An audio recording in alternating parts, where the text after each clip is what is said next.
so bitter and so broken, my soul soaking in misery. With no hope for the future though, cause I'm so focused on history.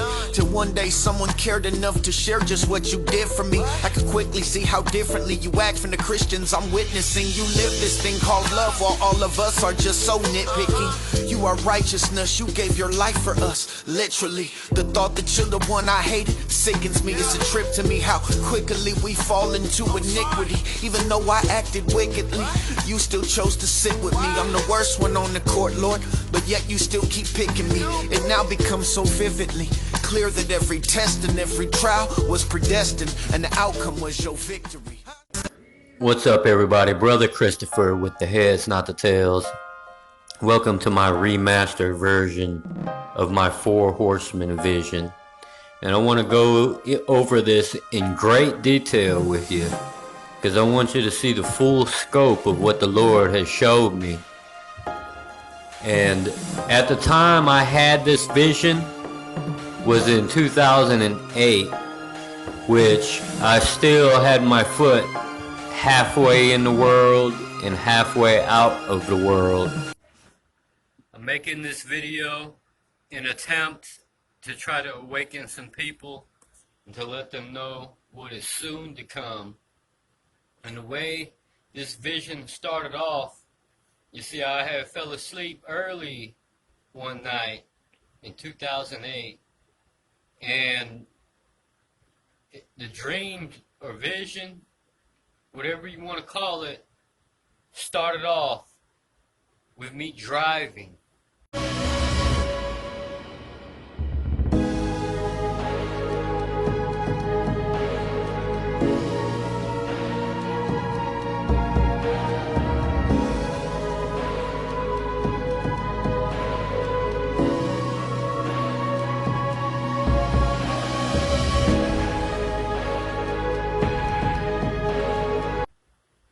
And I was driving, and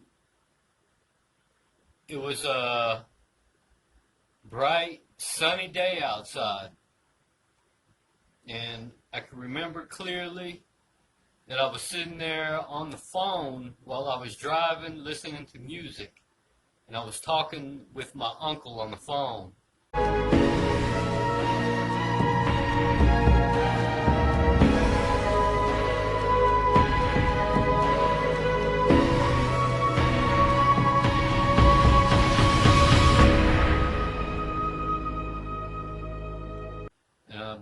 Pretty sure it was my uncle. But as I'm sitting there talking, I was laughing, I was cussing, I was acting like anybody else in the world acts. And at that time, you know, I wasn't really on the righteous path. I had already got saved and started going to church around 2001, 2002, but I started to backslide after I split up with my wife and went back out in the streets because, see, I was a pimp in the world, and I'm not proud of that or anything, but that's what I was doing at that time. And I had went back out into the world knowing I shouldn't have. But I went to sleep, and I was driving, and I was talking with my uncle on the phone, and everything was beautiful outside. And I know I was driving past casinos and things. I live in Vegas. But as I was talking to my uncle, I was seeing something in my peripheral, and I don't know whether it was like flashing lights or people running and doing weird things, but I know something strange was going on around me. And I said to my uncle, I said, you know, something weird is going on over here. I don't know what it is. My uncle on the other line said to me, you know, something weird is going on over here too. And just as he said it.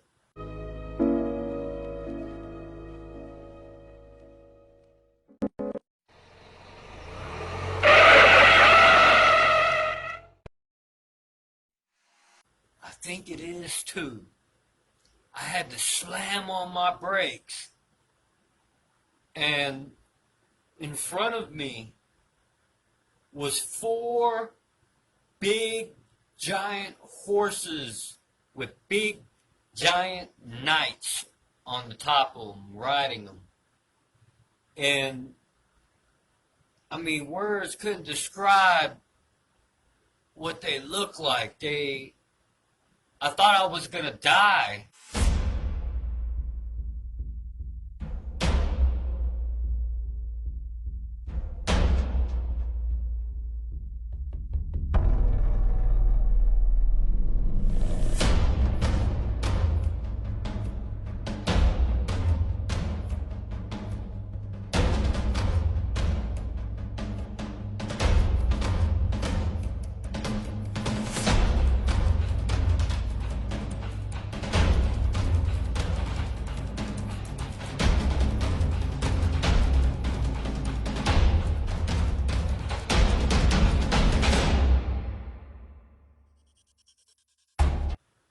And I didn't know I was in a dream. I thought it was reality. But these 4 horsemen were in front of me. And I'm sitting there in my car staring at them. And I'm thinking, Lord, I know I'm about to die. Because these guys do not look like they're playing. And I'm telling y'all, they were big and they were scary. They were even smoky looking. And I'll never forget, one of them looked over to the other ones and said something with a really, really barbaric voice. And they all started to laugh at me hysterically. Ha, ha, ha, ha, ha, ha, ha, ha.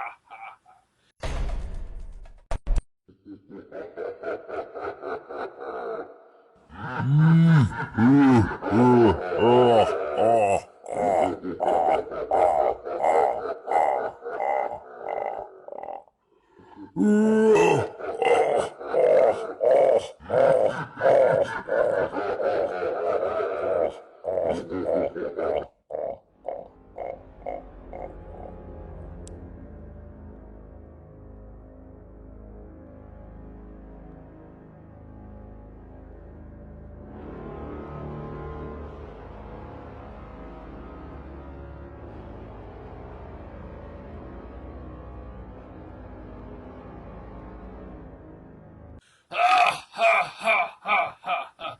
They just started laughing at me, man. I'm so serious when I say this. I was scared to death. And as soon as they stopped laughing, and I thought it was my turn to die. I thought they were just gonna draw their swords and kill me. But as if they drew their swords, they took off down the city street.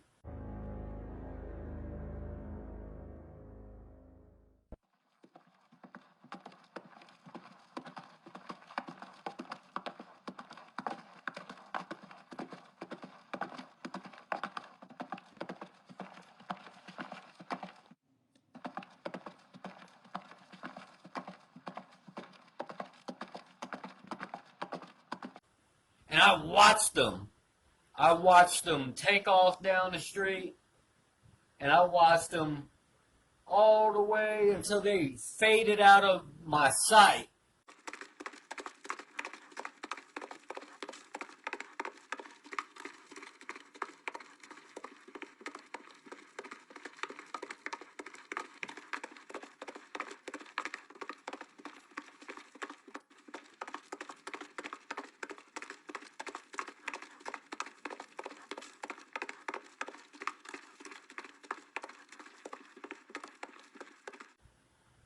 I watched them. And just as they faded out of my sight, I was looking, and I thought they had turned around and started coming back. But it wasn't them. It wasn't the four horsemen.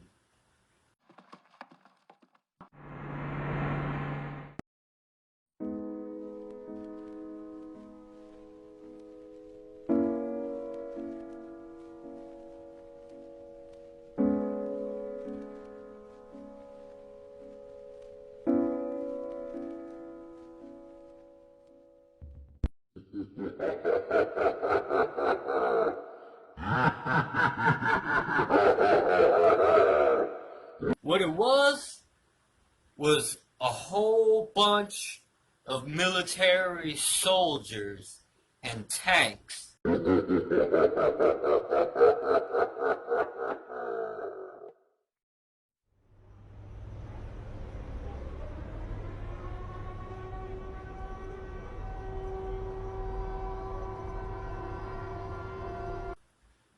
And these soldiers just started flooding into the streets, and they started to push people into the middle of the street. They would drag you out of your car. They would go up into stores, up into houses, and grab people from wherever they were at. They would grab people and put them in the middle of the street in this line. So I remember I had got out of my car, and they started coming toward me, and this soldier comes up and he grabs me, and he starts to push me into the middle of the street. And then I looked at the soldier's face, and it was demonic looking. He had like a demonic look to him, like the devil, like half devil, half human soldier, you know. And I looked dead in his face, and he pushed me into the line.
And it scared me.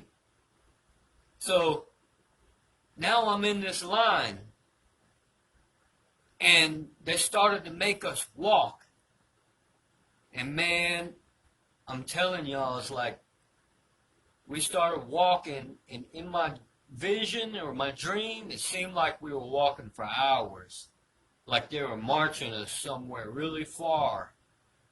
But man, it was crazy.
Like, we was walking, and there was people all around me crying and bawling. And it was so crazy because it seemed like I was in that line for so long. And everybody was wondering where we were headed, but nobody knew. And it came to a certain point in the line that we were walking in an area to where I can see Las Vegas, the city of Las Vegas, in the distance, in the background. And over the city formed this giant whirlwind.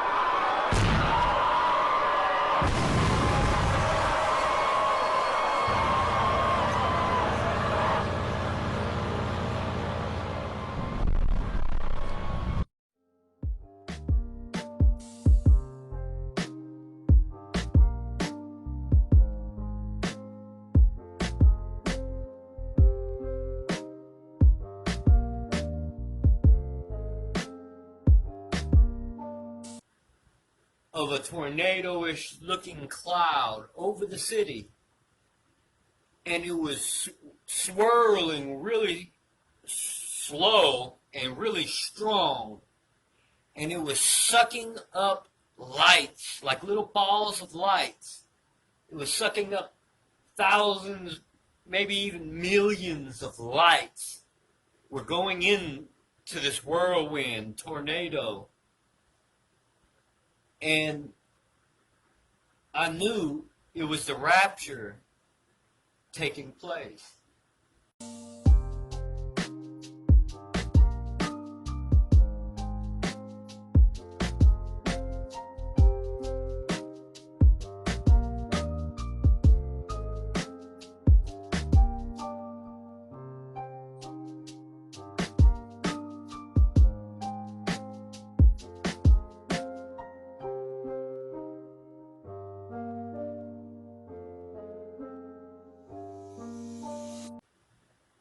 And I knew it was God taking his elect, his loved ones, his children. He turned them into balls of light, and he sucked them up into the sky with him. I'm telling y'all, I've had another vision where I was sucked up in the whirlwind, and I made another video about it, but I want to stick to what I'm talking about here with this Four Horsemen Mark of the Beast vision. So, we're watching the whirlwind suck everybody up into the sky, up into this whirlwind. But I noticed something, that everyone that was in the line in the street with me, none of us got sucked up.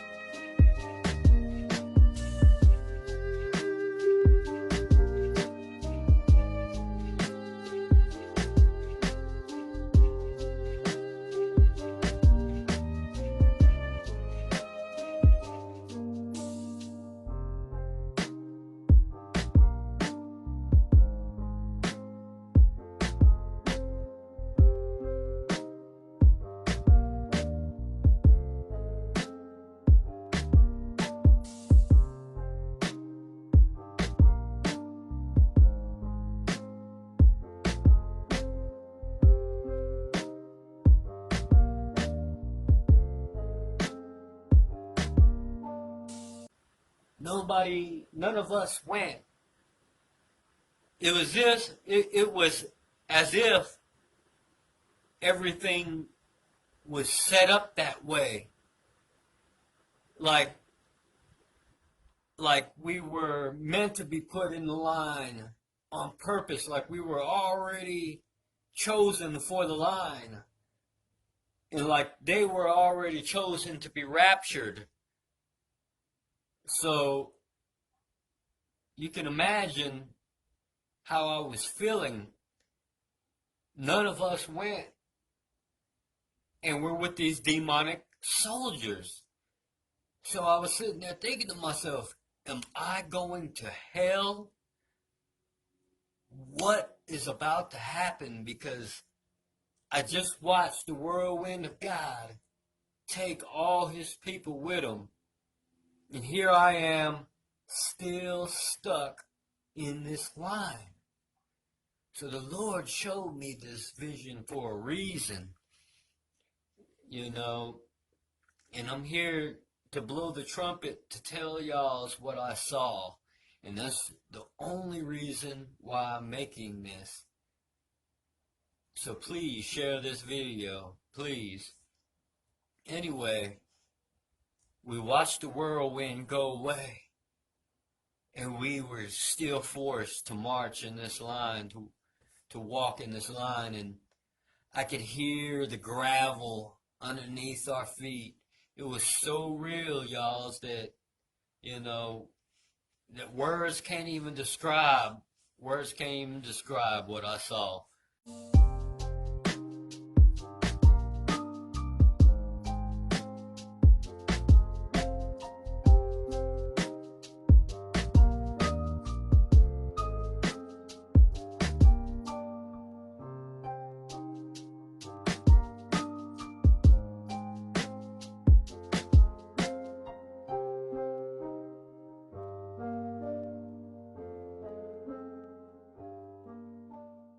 You know, this video has nothing on what I saw, but it's a great visual to give you. This is the closest visual that I could create for you to see what I was seeing. And it's remarkable. It's just crazy how much detail I remember. And that's what lets me know that this was a vision from God, because when you have a vision from God, he makes sure that you see everything and remember every detail like as if it just happened. And it will never go away. I had that dream in 2008, and it's still in my brain today, like, you know. So, we're marching in this line, and I noticed the further we got out to their destination, the soldiers were looking crazier and meaner and darker as we went along. So I'm watching, and we finally made it to their destination.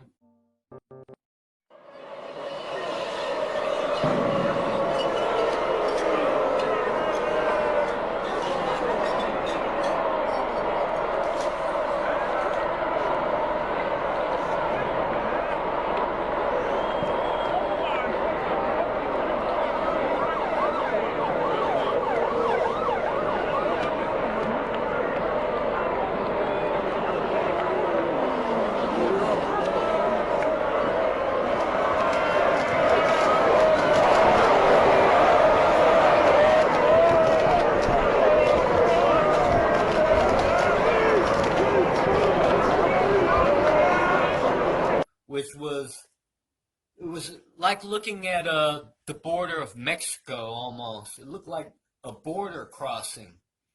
There was razor wire fences everywhere, guards all over the place. And there was a main entrance that everybody that was in the line had to walk through. So, in the main entrance, there was probably 1,000 people in front of me before the entrance.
And I was trying, it was weird because I can move out of the line and try to look around the people and see.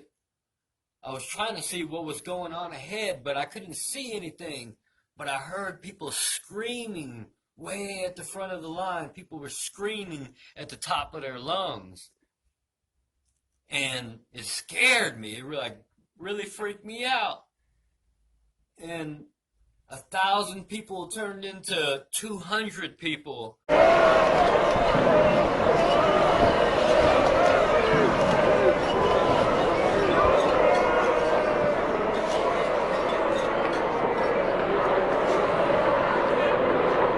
And 200 people turned into 10 people ahead of me. Now I can see more clear what they were doing. And I watched, and I saw them grab one person at a time. They grabbed one person at a time and pushed them over this checkpoint.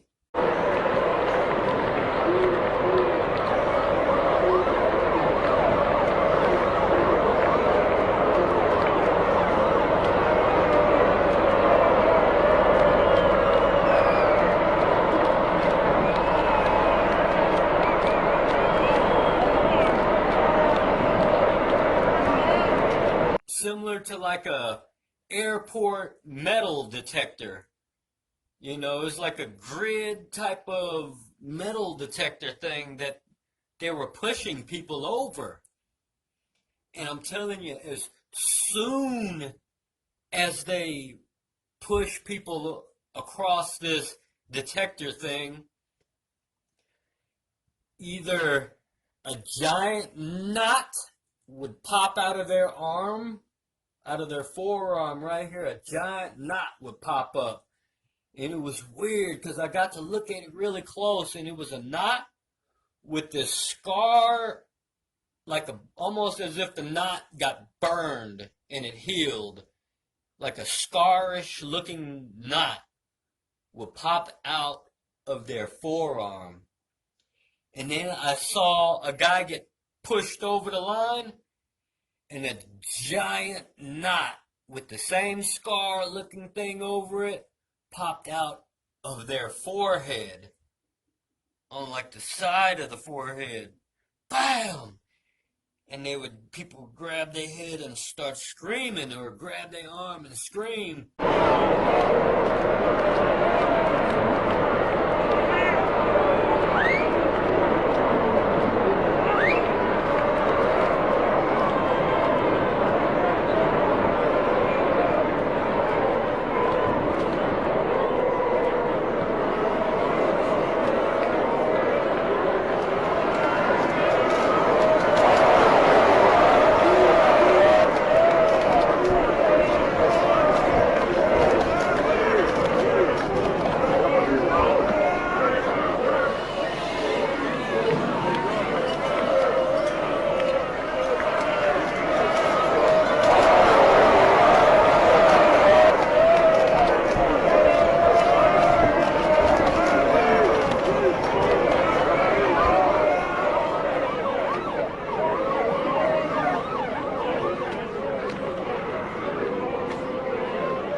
scared me so bad, y'all. I'm saying, man, like it was as if there were something already in our bodies, like whatever was in our bodies was already there. So all they had to do was push us over this metal detector looking thing.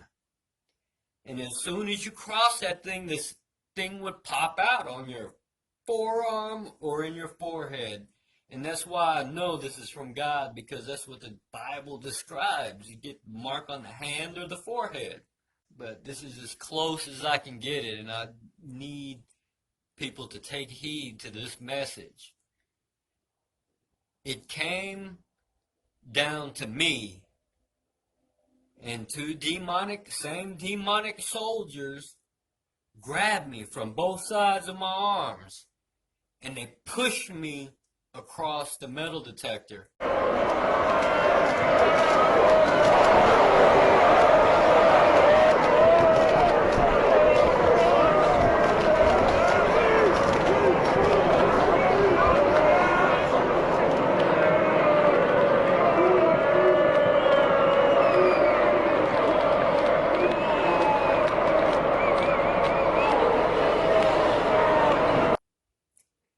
As soon as I crossed that mark, that line, as soon as I crossed, bam!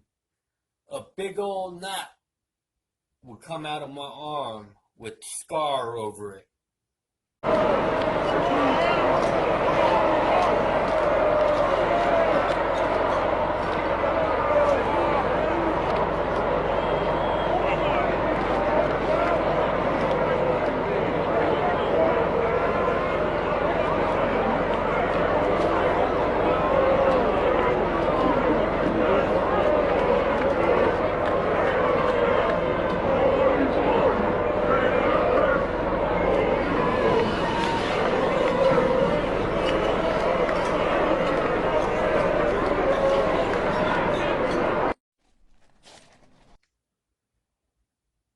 And I remember as soon as it came out, I screamed and I looked at my arm, and the thing was so hideous.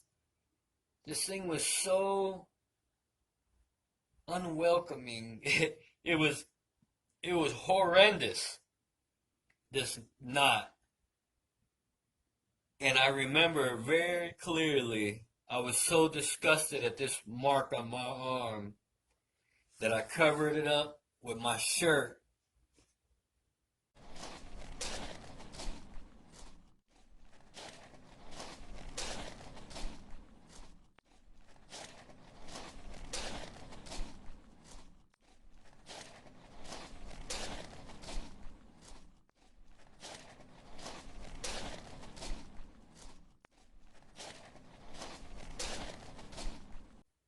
And started walking to where everybody else was headed.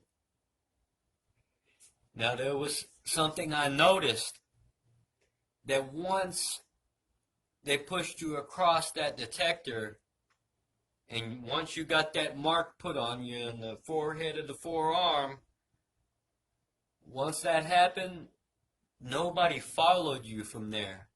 And it was like they already had this encampment place for us to go into that was probably bordered or, probably had barriers. We couldn't get out of there. But I'm just telling y'all what I saw. So I started walking, and I came across this giant concrete building.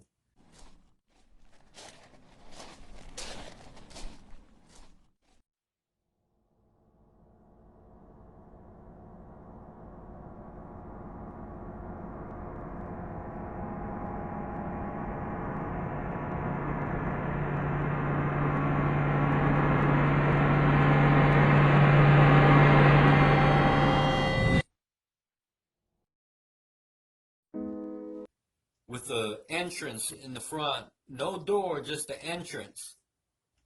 And I walked in and I heard people crying on the inside, and I heard people screaming, and I just heard people inside this building. So I walked into the building with my arm still covering my knot on my arm, with my shirt still covering the knot on my arm, and I started walking down this hallway, looking in each room.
I don't remember any rooms on the right. I remember looking to the left.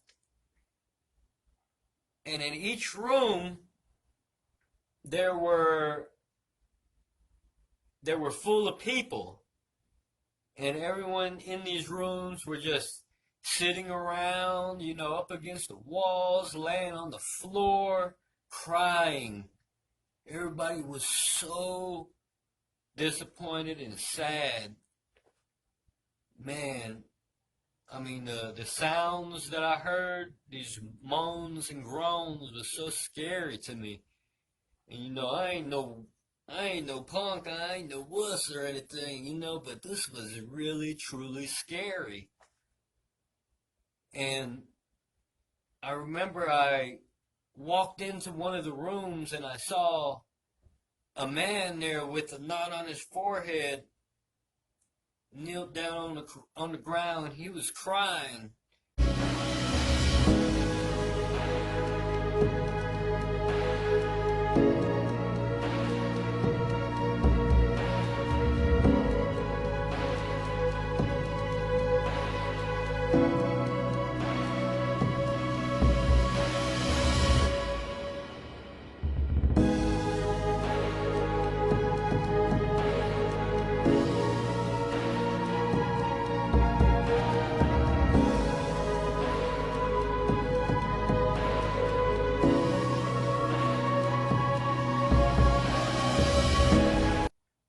Real tough.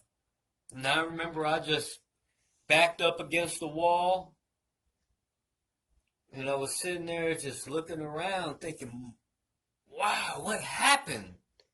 It was such a beautiful day, and it came to this. So now, it was weird. I was sitting with my back against this wall.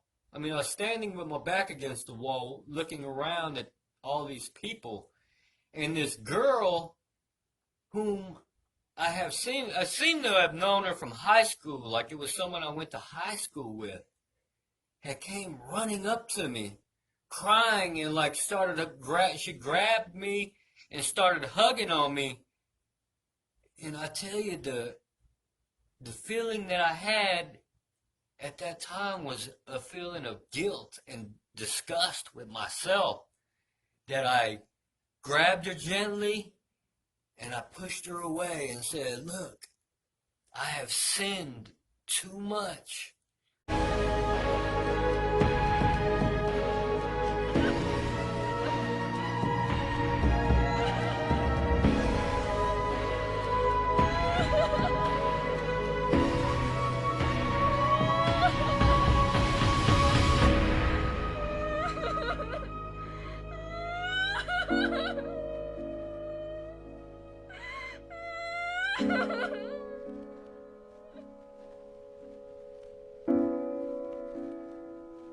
Like, I didn't want to add to my sentence. I didn't want anything else to be added to my punishment because I knew wherever I was going was not good. So I kindly pushed her away and said I sinned too much, and she walked away crying. And that scared me. And then I leaned back against the wall, and I remember sliding down the wall to my knees and closing my eyes and putting my head between my knees and crying out to the Lord. I just started crying, Lord, please help me. Please, Lord, Jesus, help me. And I opened my eyes and I was still there. And I remember sitting there crying and thinking about what was about to happen to me. I had so many different things going through my mind while I was sitting there.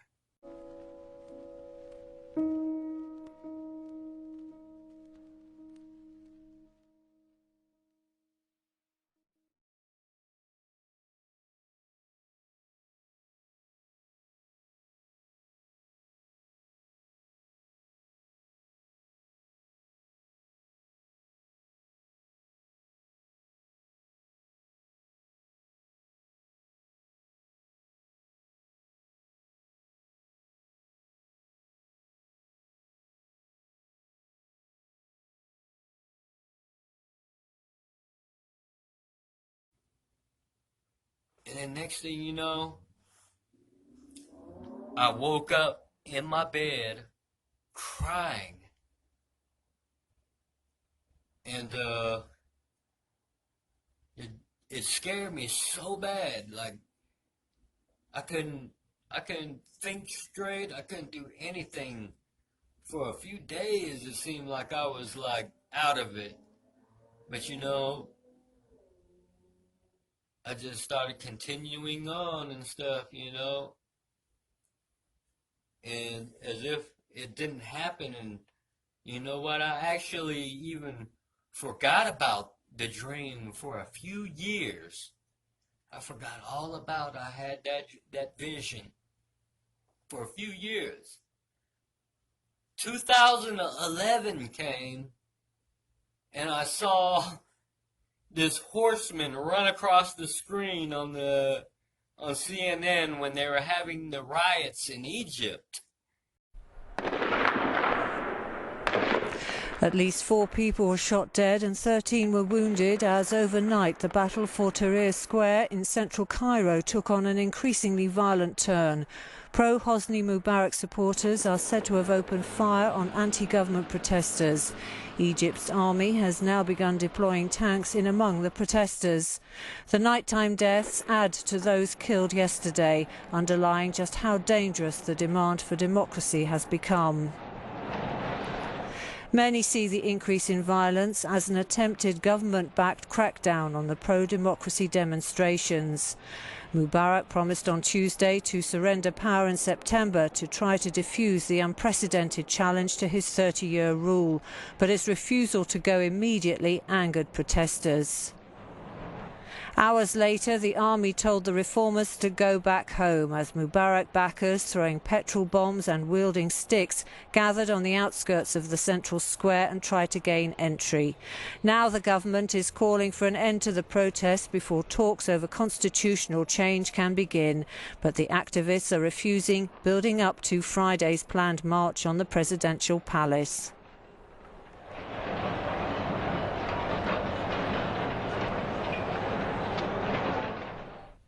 I saw this green ghost-looking horse run across the screen. Now, I don't know if that was photoshopped or what, but when I saw that horseman, it instantly shook me back to my vision, like, bam, the whole vision came back to me, like it just happened again in detail. And that's when I started telling all my friends about this vision that I had of all the stuff that I just explained. And I'm telling y'all, whatever I saw, I know God showed me to warn people that this is going to happen.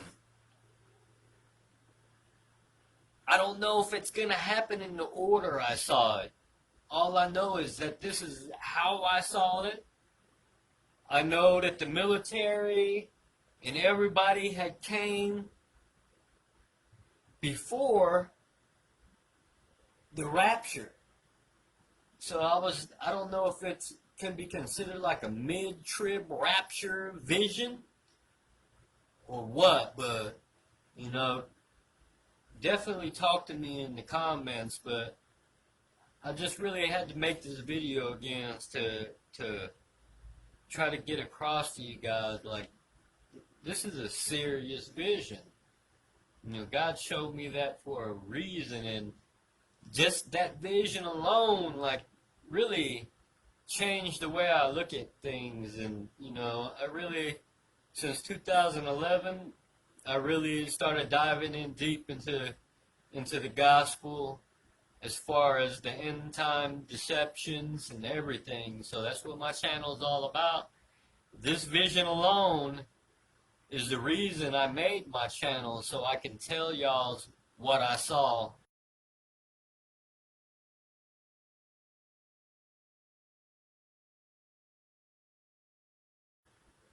And I made the Four Horsemen little movie about it, and I don't think I touched on it how I am going to touch here. So I hope you guys enjoyed this video. I thank you. Thank everybody that subscribed with the heads and not the tails. You know, you guys are all awesome. Please repent of whatever it is. Whatever it is. You know, the Lord knows that there's some things that can't be fixed. Because God's gonna, when He returns, He's gonna get the glory for fixing these problems. Okay? But just know, the mark of the beast is real. And it's coming. And there's gonna come a time, I'm telling you now, there's gonna come a time when they're gonna enforce it on people. Now, I know a lot of people say, you know, you have to choose the mark and things, but people are choosing it now. You know, people are taking these RFID chips now with consent. But I'm telling you that it's coming a time when they're not going to give consent no more. They're just going to throw you in that line and force it on you. So I don't know what I'm supposed to tell you. I don't know if I'm supposed to tell you to do. I know I'm supposed to tell you do anything you can to stay out of that line if you have to die, because once you get put in that line, it's too late. It's too late. And I didn't see anybody resisting in this vision. It was weird. Like, everybody was just programmed to walk to their destination, y'all. I love each and every one of y'all out there. Jesus loves you. Jesus loves you more, you know. But I love you with the love of Jesus Christ. I pray that this video helps somebody and that people get saved. And remember, you're the heads, not the tails. And if God can use me, He can use you too. In Jesus' precious name, amen.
surrender.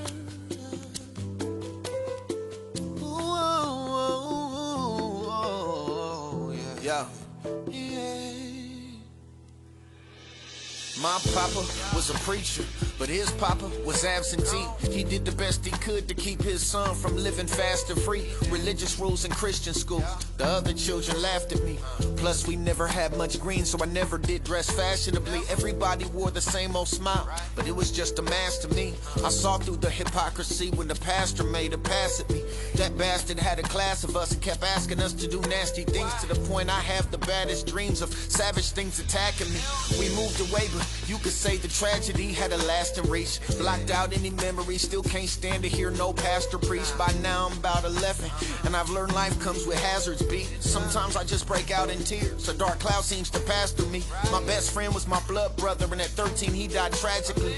And after he passed in that car crash, I wish that that was me. I had a heart, but life ripped that apart and gave me apathy. I felt God did not look after me. All I had for him was blasphemy. The rain falls on us all, the good and the bad. The same thing that'll make you laugh one day, well, it's gonna make you sad. And now I see I gotta walk by faith and never walk by sight. No, I don't understand your ways, but I know you're always right. And I surrender, I surrender, I surrender. Although it hurts sometimes. Hey, I went from good kid to a hood kid. Seemed like the change came overnight. Life cloaked him with a heart that's frozen, rolling on a stolen bike, smoking like a chimney with a semi sitting in that holster tight. And every other word was blood, no love for who we supposed to fight. Went from praying prayers like, Lord, I love you, I keep you close, aight? So I don't know if you even there, just help me not get smoked tonight. So enticed by the thought of being loved, I'd pay the coldest price. I done sat inside a cell for niggas and was never even thrown a kite. Rebelling against the God I hate, I blamed him for my load in life. What made it worse, I played with curses, even though I know what's right. I used to ask church folk why life's so hard, but I got no advice. Or they just relay a bunch of cliches that don't suffice. Depressed and half psychotic, narcotics are my chosen vice. Consumed with idols, suicidal by 18, I tried more than twice. Married to this selfish pride, I seen the devil throw the rice. And every day I dwell inside this hell, he tells me roll the dice. I said the rain falls on us all, send the good and the bad. Same thing that'll make you laugh today, well, we know it'll make you sad. And now I see I gotta walk by faith and not by sight. I don't understand your ways at all, Lord, but I know you're always right. And I surrender, I surrender, I surrender. Although it hurts sometimes. So bitter and so broken, my soul soaking in misery, with no hope for the future though, cause I'm so focused on history. Till one day someone cared enough to share just what you did for me. I could quickly see how differently you act from the Christians I'm witnessing. You live this thing called love while all of us are just so nitpicky. You are righteousness, you gave your life for us, literally. The thought that you're the one I hated sickens me. It's a trip to me how quickly we fall into iniquity. Even though I acted wickedly, you still chose to sit with me. I'm the worst one on the court, Lord, but yet you still keep picking me. It now becomes so vividly clear that every test and every trial was predestined, and the outcome was your victory. I say the rain falls, yes it does, on the good and the bad, oh Lord. Same thing that'll make us laugh one